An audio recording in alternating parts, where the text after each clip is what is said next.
Good evening, everybody. Thank you for coming.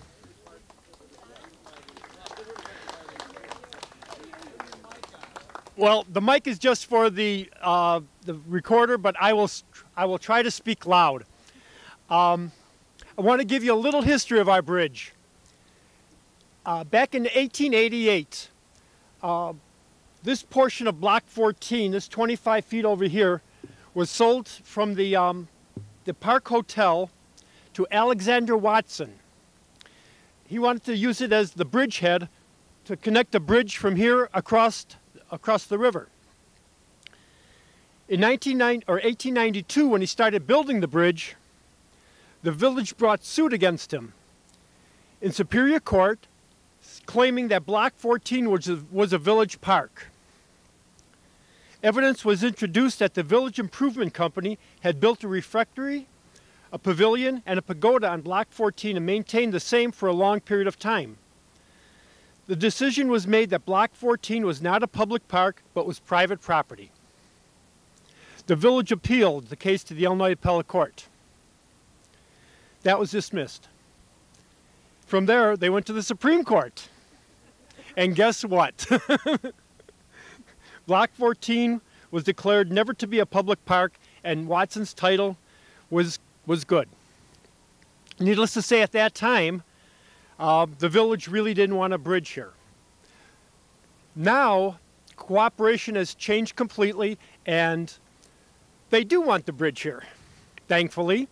And they're so nice, and they worked with us so well, that when we went up and said, this sidewalk over here, which was the village's, was in disrepair, we asked them if we could replace it. They said, sure.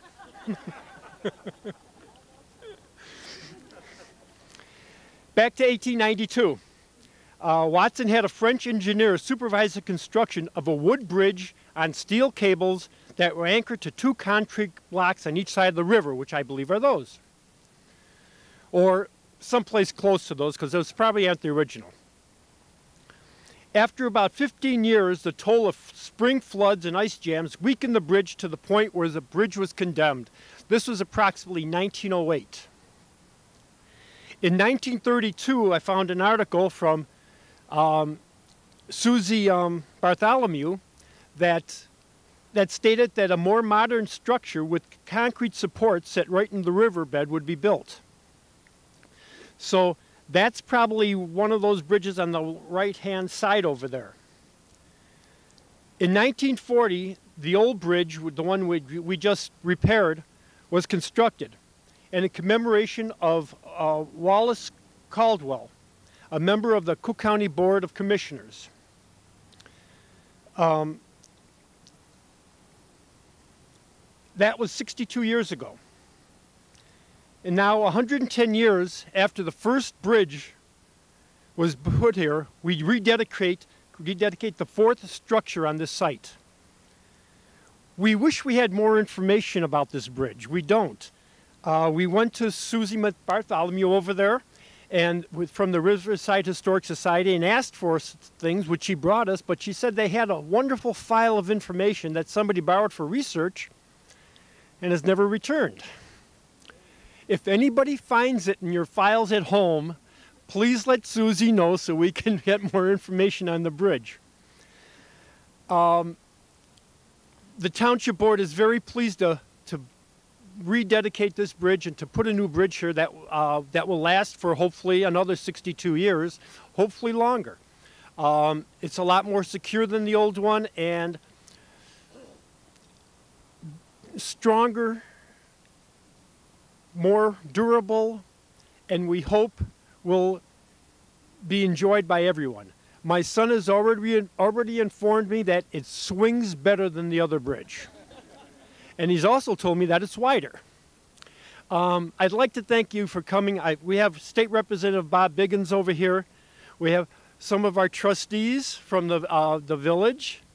And we're happy you came out, and we're going to cut the ribbon so you can all take a walk across, because this is only the one side. The other side is even better, where they redid the brickwork on the foundation and put a new ramp in there. I would like to ask the trustees to come down and join me and our village clerk to help me cut the ribbon. Bob, would you join us also? Township clerk. And our state representative, who we love dearly because he's going to help us put a new ladies' room on the first floor of the Township Hall. Adam, could you pull these two together?